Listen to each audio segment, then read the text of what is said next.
ஒரு முறை விதர்ப்ப நாட்டை விஜயவர்மன்கிற மன்னன் ஆண்டு வந்தான். அவன் வில்லுக்கு விஜயன் அப்படிங்கிற சொல் வழக்கப்படி தான் அர்ஜுனனை போல காண்டீபம் போன்ற ஒரு வில்லை தயாரித்து அதை தன் கூடவே எங்கேயும் எடுத்துகிட்டு போக விரும்பினான்.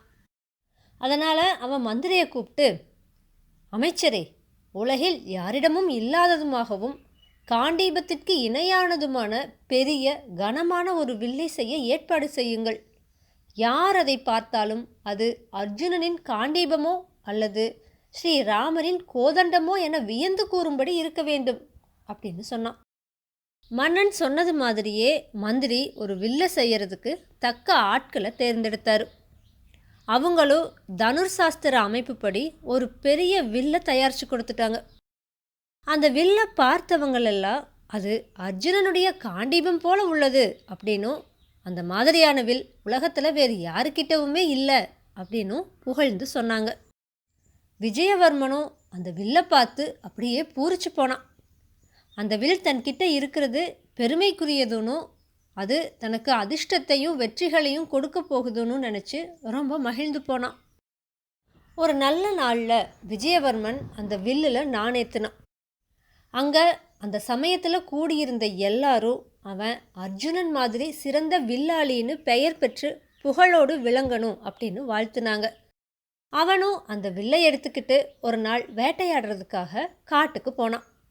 அப்போ அந்த வில் ஒரு மரக்கிளையில் பட்டு உராய்ந்து கொஞ்சம் விரிசல் விட்டுருச்சு. அவன் வேட்டையிலிருந்து அரண்மனைக்கு திரும்பி வந்ததும் கை தேர்ந்த வேலைக்காரர்களை கொண்டு வில்லுடைய விரிசல் தெரியாதபடி செஞ்சான். இதை தனக்கு வில்வித்தை கற்றுக் கொடுத்த ராஜகுருக்கிட்ட அரசன் சொன்னான். அவரும் அந்த வில்லை ஒரு ஈர்க்குச்சி கொண்டு அளந்தார்.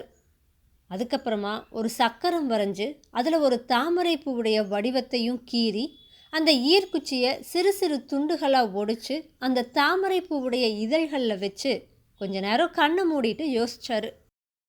அதுக்கப்புறமா அவர் கண்களை திறந்து கொஞ்சம் கவலைப்பட்டவாறே, மன்னனே, தனுர் சாஸ்திர பிரகாரம் என்னுடைய குருநாதர் அதர்வனர் கூறியபடி பார்த்தோன்னா இந்த வில்லுக்கு ஒரு தோஷம் இருக்குது. நல்லா இருந்த வில்லில் ஒரு சிறு விரிசல் ஏற்பட்டு விட்டதால் அதுக்கு தோஷம் தாக்கிடுச்சு. என்னதான் விரிசலை சரி செஞ்சாலும் அதை தாக்குன தோஷம் அதில் இருக்கத்தான் இருக்குது. அதனால் நீ இதை எடுத்துக்கிட்டு போனீன்னா உனக்கு கஷ்டங்கள் தான் வந்துட்டே இருக்கும் அப்படின்னு சொன்னார். ராஜகுரு இப்படி சொன்ன போதிலும் மன்னனுக்கு அந்த வில் இல்லாமல் எங்கேயுமே போக விருப்பமில்லை. அதனால் அந்த வில்லை அவன் தன் கூடவே வச்சுட்டு தான் இருந்தான். இந்த சமயத்தில் அண்டை நாட்டு மன்னன் விதர்ப்ப நாட்டு மேலே படையெடுத்து வந்தான். அவன் கூட போர் புரிய விஜயவர்மன் தன்னுடைய வில்லையே எடுத்துகிட்டு போனான். ராஜகுருவும் அவன் போருக்கு போகிறதுக்கு முன்னாடி அவன்கிட்ட, இங்கே பாரு, நீ அந்த தோஷம் பிடிச்ச வில்லை எடுத்துகிட்டு போக வேண்டாம், அதனால் உனக்கு கஷ்டந்தான் வரும் அப்படின்னு சொன்னார். ஆனால் அவர் சொன்னதை கேட்காம அவன் தன்னோட வில்லை எடுத்துக்கிட்டு தான் போனான். போரில் விஜயவர்மன் தோற்று போய் போர்க்களத்திலிருந்து ஓடி போயிட்டான். அவன் காட்டுக்குள்ளே வெகு தூரம் போயிட்டான். அங்கே அவன் மலை சாதியினர் வசிக்கிற பகுதியை அடைஞ்சான். ஒரு மரத்தடியில் அவன் ரொம்ப கவலையாக உட்கார்ந்துட்டு இருந்தப்ப மலை சாதியினர் சிலர் அவனை பார்த்துட்டு ஓடிப்போய் தம்மோட தலைவனை அழைச்சிட்டு வந்தாங்க. அந்த தலைவனும் மன்னனை பார்த்து, அரசே, நம் நாட்டு மேலே அண்டை நாட்டு மன்னன் படையெடுத்து வந்திருப்பதா அறிந்தோம். உங்களை பார்த்தா இப்போ போர்க்களத்திலிருந்து ஓடி வந்து விட்டவர் போல தெரியுது. எதிரிகளுடைய கை ஓங்கி விட்டதா? கவலைப்படாதீங்க, நாங்கள் உங்களுக்கு உதவி புரியறோம். கொஞ்ச காலத்துக்கு இங்கேயே இருங்க, நாங்கள் எங்களோட படையை திரட்டி வரோம். அதுக்கப்புறமா அண்டை நாட்டு மன்னனை விரட்டிட்டு நம்ம நாட்டை திரும்ப அடைவோம் அப்படின்னு சொன்னான். இதுக்கப்புறமா மலை சாதியினர் போருக்கான ஆயுதங்களை செஞ்சாங்க. ஆண்களும் பெண்களும் ஈட்டிகளையும் வில் அம்புகளையும் எடுத்து வச்சுக்கிட்டு தயாராக நின்னாங்க. இதை பார்த்து விஜயவர்மன் மகிழ்ந்து போனான். அப்போ அவன், உங்களோட வில் ரொம்ப சின்னது, இதை கொண்டு போர் புரிந்தா வெற்றி பெற முடியுமா? போர் புரியறதுக்கு ஆயுதங்கள் எல்லாம் பெருசாக இருக்கணும். என்னோட வில் எவ்வளவு பெரியதுன்னு பாருங்க அப்படின்னு சொல்லி லேசாக சிரிச்சான். அதை கேட்ட மலை சாதியினருடைய தலைவன், அரசே, உங்களைப்போல குதிரை இல்லை ரதத்தில் அமர்ந்து போர் புரிகிறவங்களுக்கு உங்ககிட்ட உள்ளது மாதிரியான வில் ஏற்றது. ஆனால் தரையில் நின்று போர் புரிகிற எங்களுக்கு எங்களுடைய சிறிய வில் தான் சரிப்பட்டு வரும் அப்படின்னு சொன்னான்.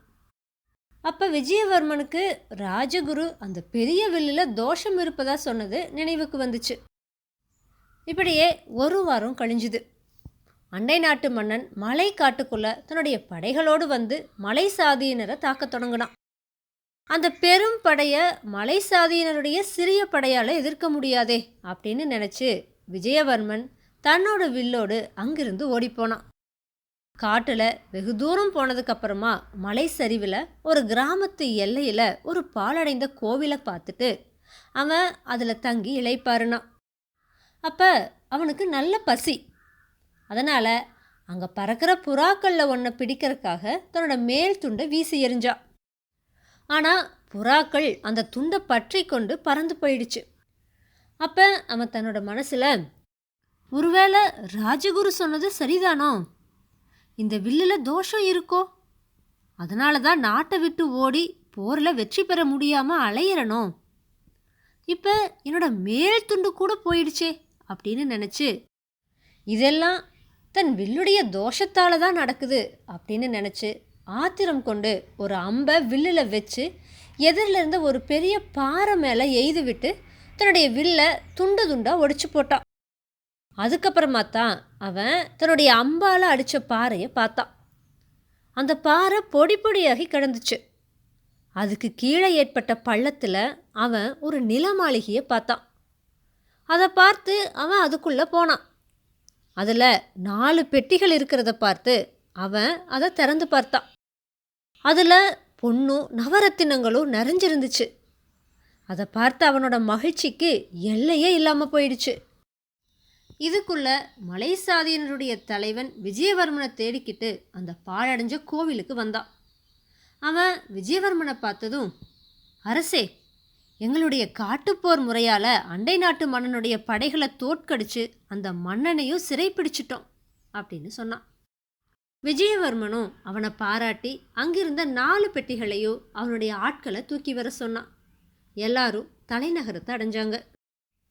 அரண்மனை வாசல்ல மந்திரியும் ராஜகுருவும் இருந்தாங்க. விஜயவர்மன் கொண்டு வந்த அளவற்ற செல்வத்தை பார்த்து மந்திரி அதை பற்றி விசாரிச்சாரு. மன்னனும் அது தனக்கு கிடைத்த விவரத்தை சொன்னான். மந்திரியும், அரசே, உங்களுடைய முன்னோர்கள் இதை அந்த கோவிலுக்குள்ளே புதைச்சி வச்சாங்க. அது இப்போ உங்களுக்கு உங்களுடைய வில்லின் காரணமாக தான் கிடைச்சிருக்கு அப்படின்னு சொன்னார். ஆனால் ராஜகுருவோ, உன்னுடைய வில்லை ஒடிச்சு போட்டதுக்கு அப்புறமா தான் உனக்கு இதெல்லாம் கிடைச்சிது. எப்படியோ தோஷம் அழிஞ்சுது. அந்த வில் உன்னை விட்டு போனதால தான் உன்னுடைய கஷ்டங்கள் விலகி உனக்கு அதிர்ஷ்டம் வந்துச்சுன்னு சொன்னார். வேதாளம் இந்த கதையை விக்ரமாதித்தன் கிட்ட சொல்லி, மன்னனே, மந்திரி என்னவோ வில்லின் காரணமாகத்தான் மன்னனுக்கு அளவற்ற செல்வம் கிடைத்ததாக கூறினார். ஆனால் ராஜகுருவோ தோஷமுள்ள வில் அழிந்து போனதால் தான் விஜயவர்மனுக்கு அதிர்ஷ்டம் வந்தது என்றார். இவர்கள் இருவரில் யார் கூறுவது சரி? என்னுடைய இந்த கேள்விக்கு சரியான விடை தெரிந்திருந்தும் நீ கூறாவிட்டால் உன்னுடைய தலை சுக்குநூறாக வெடித்து விடும்னு சொல்லிச்சு. இதை கேட்ட விக்ரமாதித்தன் வேதாளத்துக்கிட்ட, வேதாளமே, மந்திரி சொன்னதே சரி. விஜயவர்மனின் வில்லிலிருந்து கிளம்பிய அம்பு பாறை மீது பட்டுத்தான் அது பொடி பொடியாய் போய் நிலத்தடியே இருந்த மாளிகையையும் அதிலிருந்த திரண்ட செல்வத்தையும் வெளிப்படுத்தியது. அம்பை எய்த பிறகுதான் விஜயவர்மன் தன் வில்லை துண்டு துண்டாக ஒடித்து போட்டான்.